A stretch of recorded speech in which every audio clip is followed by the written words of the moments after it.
மறக்கவே முடியாத Salem Siddheswara theatre. Salem Ammapettai main ரோட்டில் குலசேகர ஆழ்வார் தெருவில் இருக்கக்கூடிய தற்போது இயங்காத சித்தேஸ்வரா தியேட்டர் சேலம் மக்கள் மனதில் குடியிருக்கக்கூடிய ஒரு பழமையான தியேட்டர் ஆகும். அம்மாப்பேட்டை புனவாப்பேட்டை 2 பகுதிகளோடும் சேராத எங்கள் பகுதி சித்தேஸ்வரா பகுதி தான் இன்றைக்கும் சேலத்தில் அழைக்கப்படுகிறது. சித்தேஸ்வரா பஸ் ஸ்டாப் சேலத்தின் மிக முக்கியமான ஒரு லேண்ட்மார்க்கு. இங்கே அம்மாப்பேட்டை மெயின் ரோடு புனவாப்பேட்டை ரயில்வே கேட்டுக்கு இடைப்பட்ட பகுதியில் இருக்க எங்கள் பகுதி மக்களுக்கு வாழ்க்கையில் சினிமா அப்படிங்கிற ஒன்று அறிமுகமானதே இந்த சித்தேஸ்வரா தேட்டரில் தான். இந்த சித்தேஸ்வரா தேட்டரை கிட்டத்தட்ட ஒரு 70 ஆண்டுகளுக்கு முன்னால் சித்தைய செட்டியார் என்பவர் தான் கட்டினார். அதனால தான் அதுக்கு சித்தேஸ்வரான்னு பேர் வந்துச்சு. பிற்காலத்தினுடைய இதை PN கிருஷ்ணன் அப்படிங்கிறவர் வாங்கினதுனால அவருடைய பேரால் PNK தேட்டர் என்று பல ஆண்டுகளாக இந்த தேட்டர் கடைசியாக இயங்கும் வரை PNK தேட்டர் என்று அழைக்கப்பட்டது. எனவே சித்தேஸ்வரா தேட்டருங்கிறது இதுதான், PNK தேட்டருங்கிறதும் இதுதான். இந்த சித்தேஸ்வரா தேட்டரில் தர டிக்கெட், பெஞ்சு டிக்கெட், ஃபஸ்ட் கிளாஸ்னு சொல்லிட்டு வகுப்புகள் இருந்தது. படத்தை ரொம்ப பக்கத்தில் பார்க்கணுங்கிற ஆசையில் தர டிக்கெட்டில் உட்காந்து படம் பார்க்குறவங்க தான் அதிகம். முதல்ல 2 காட்சிகள், அப்புறம் தினசரி 3 காட்சிகள், சனி ஞாயிறு காலை காட்சி 4 காட்சிகள்னு சித்தேஸ்வராவில் திரையிடப்பட்டு வந்தது. டிக்கெட்டோட விலை ஒரு 40 பைசாவில் தொடங்கி 3 ரூபாய்க்குள்ளே இருக்கும். அவ்வளோதான் டிக்கெட்டோட விலையே.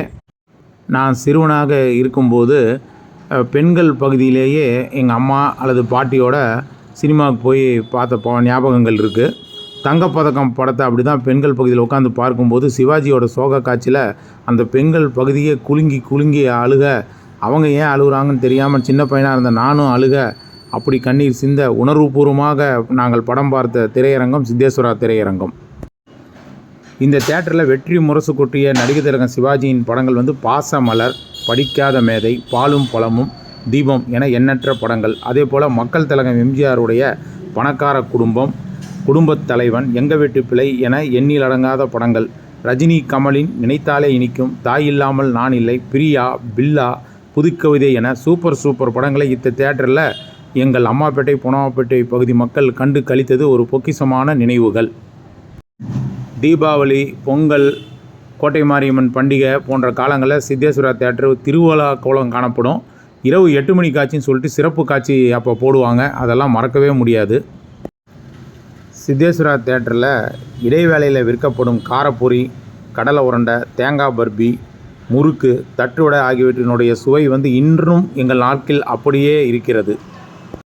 அதே போல் தேட்டருக்கு வெளியே கடலக்காய் சுட வறுத்து விற்பாங்க. அந்த ஸ்மெல் அப்படியே அந்த தெரு பூரா கடலக்காய் ஸ்மெல் அடிக்கும், சூடாக வறுக்கிறது.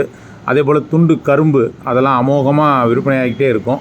சனி ஞாயிறு காலை காட்சியாக ஜெய்சங்கர் நடித்த ஜேம்ஸ் பாண்ட் படங்களை இங்கே திரையிடுவாங்க. அதாவது CID சங்கர், வல்லவனுக்கு வல்லவன், இருவல்லவர்கள், இந்த மாடர்ன் தேட்டர்ஸ் படமெல்லாம் காலை காட்சியாக போடுவாங்க. அதுக்காகவே தனி ரசிகர்கள் கூட்டம் இந்த தேட்டருக்கு படம் பார்ப்பாங்க. சித்தேஸ்வரா தேட்டரில் இரவு காட்சி செகண்ட் ஷோ முடிஞ்ச உடனே மக்கள் அம்மாப்பேட்டையை நோக்கி, புனவாப்பேட்டையை நோக்கி, பட்டை கோயிலை நோக்கி சாரையாக மக்கள் அப்படியே வீடு திரும்புவாங்க. அதெல்லாம் இன்னும் மறக்கவே முடியாது.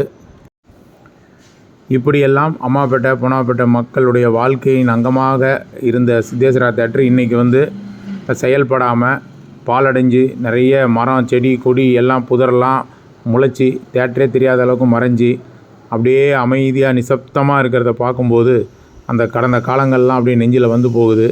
ஏக்கமாக இருக்குது. அந்த தேட்டரை பார்க்குறதுக்கே ரொம்ப மனதிற்கு ரொம்ப வருத்தமாக இருக்கிறது. அந்த வகையில் இன்றைக்கி எவ்வளவோ நவீன யுகங்கள் OTT வரைக்கும் வந்தாலும் எங்கள் சித்தேஸ்வரா பகுதி மக்களால், அம்மாப்பேட்டை புனவாப்பேட்டை மக்களால் இந்த சித்தேஸ்வரா தேட்டரை என்றைக்கும் மறக்கவே முடியாது. நன்றி. ஈசன் எழில் வில்லியன். இது வரைக்கும் இந்த சேனலை சப்ஸ்கிரைப் பண்ணாதவங்க வீடியோ கீழே இருக்கிற சப்ஸ்கிரைப் பட்டனை ஒரு தடவை அழுத்தி சப்ஸ்கிரைப் பண்ணுங்கள். அப்படியே பக்கத்தில் இருக்கிற பெல் ஐக்கானையும் ப்ரெஸ் பண்ணுங்கள். அப்போ தான் எங்களுடைய அடுத்தடுத்த வீடியோக்களோட நோட்டிஃபிகேஷன் உங்களுக்கு கிடைக்கும்.